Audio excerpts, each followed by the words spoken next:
নমস্কার বন্ধুরা, কেমন আছেন? মুখোশ কিচেনের নতুন একটি রেসিপিতে আপনাদের সকলকে স্বাগত জানাই। এখানে রেখেছি আমি 300 গ্রাম বিউলির ডাল। এই কলাইয়ের ডালটা, এই ডালটাকে কালকে আমি ভালো করে ধুয়ে রাত্রে ভিজিয়ে রেখেছিলাম। এই ডালটাকে দিয়ে আমি আজকে দেখাবো গুড়ের রস তৈরি করে, সেই রস বড়া তৈরি করে দেখাবো একদম সহজ পদ্ধতিতে। এখানে মিক্সিটাকে রেখেছি, এইটার মধ্যে দিয়ে ডালগুলোকে দিয়ে ভালো করে আমি পেস্ট করে নেব। পরিমাণ মতো জল দিয়ে এটাকে পেস্ট করে নিতে হবে বেশ ভালো করে।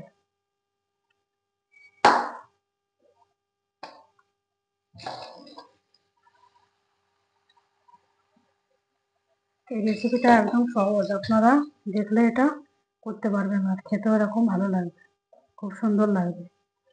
আর দিয়ে দেবো পরিমাণ মতো জল, দিয়ে দেবো এর মধ্যে। জলটাকে না দিলে তো আর পেস্টটা হবে না, তাই না? এতটা জল দিয়ে ভালো করে আমি এটাকে পেস্ট করে নেব।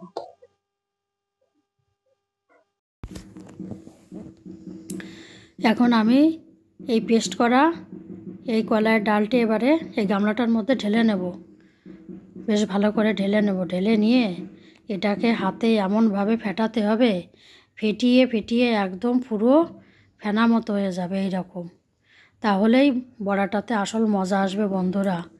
এরকম করে এইভাবে হাতে একটু জোর লাগাতে হবে। এই জোরটাকে লাগিয়ে একদম পুরো ফেটিয়ে ফেলতে হবে। তাহলে কী হবে, কড়াইতে দেওয়ার সঙ্গে সঙ্গে তেলের উপরে একদম ভুস ভুস করে ফুলে উঠবে একেবারে।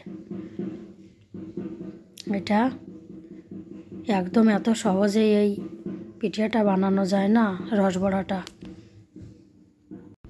বন্ধুরা, জোরটা একটু খুব বেশি জোরে লাগাতে হবে, কারণ কি যত না ভালো না ফেটানো হলে কিন্তু বড়াটা একদম ফুলবে না, আর ওর মধ্যে রসটাও ঢুকবে না।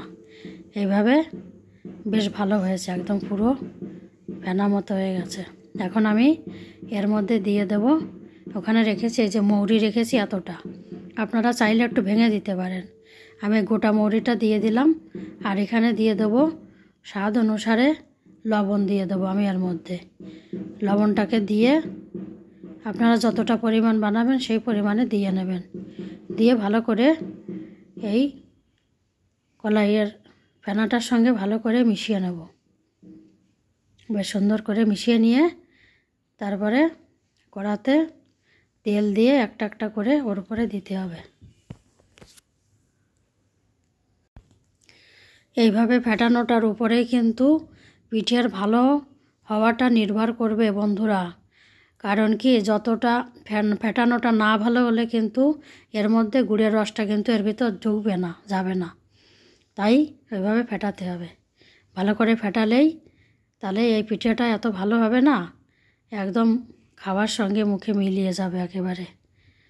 একবার অন্তত শীত চলে যাওয়ার আগে বানিয়ে খেয়ে দেখবেন যে কতটা ভালো। কড়াতে তেল দিয়েছি, তেলটা একটু বেশি করে দিতে হবে, এটা তো ডিপ তেলে ভাজতে হবে। এবারে আমি এখানে নিয়ে নেব, এটাকে নিয়ে নেব। দেখেন এত ফাটানো হয়েছে, একদম ফুলে গেছে। এটাকে নিয়ে এই হাতে এরকম এইভাবে দিয়ে দেবো। দেখুন কি সুন্দর ফুলে গেছে।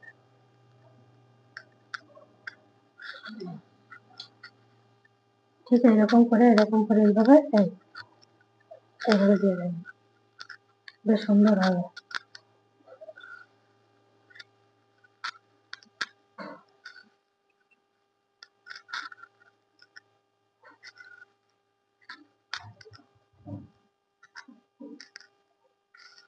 এইভাবে আমি বড়াগুলোকে দিয়ে ভালো করে এটাকে আমি লাল করে ভেজে নেব।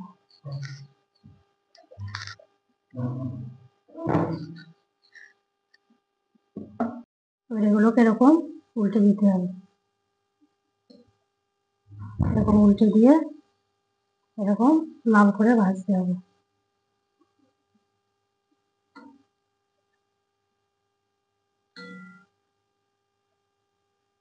এরকম গোল্ডেন করে খুব সুন্দর করে এভাবে ভেজে নিতে হবে।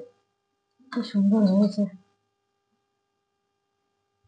এভাবে ভেজে একটু আঁচটাকে কম করে দিতে হবে, তা নাহলে একদম পুড়ে যাবে কিন্তু। এই বড়াগুলো এরকম ব্রাউন কালার হলে এইভাবে তুলে নিতে হবে। কত কিউট হয়েছে। এইভাবে তুলে রেখে দিলাম। সবগুলো তৈরি করে তারপরে আমি রসটার মধ্যে ভিজাবো, তা নাহলে আগে পরে ভিজালে কি হবে, এইগুলো ভিজে একদম গলে যাবে একেবারে। একসাথে ভিজালে তাহলে সব সমানভাবে ভিজানো হবে। আবার দ্বিতীয় ব্যাচটা এইভাবে আমি দেবো।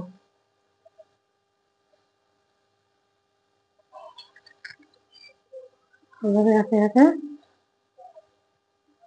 সবগুলোকে এভাবে আমি ভেজে নেব।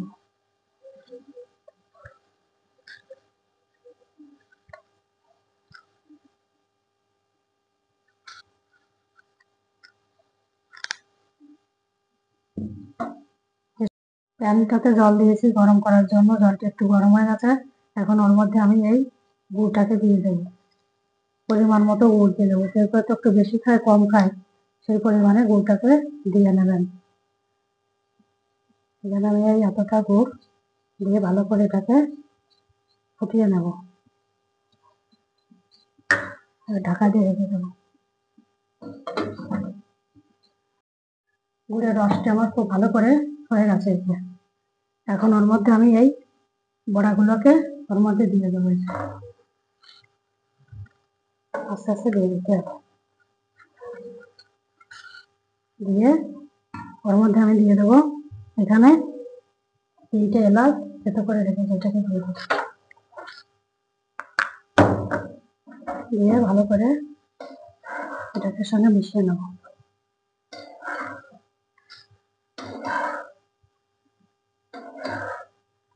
মিশিয়ে একটুখানি ঢাকা দিলেই এটা পুরো একদম তৈরি হয়ে যাবে।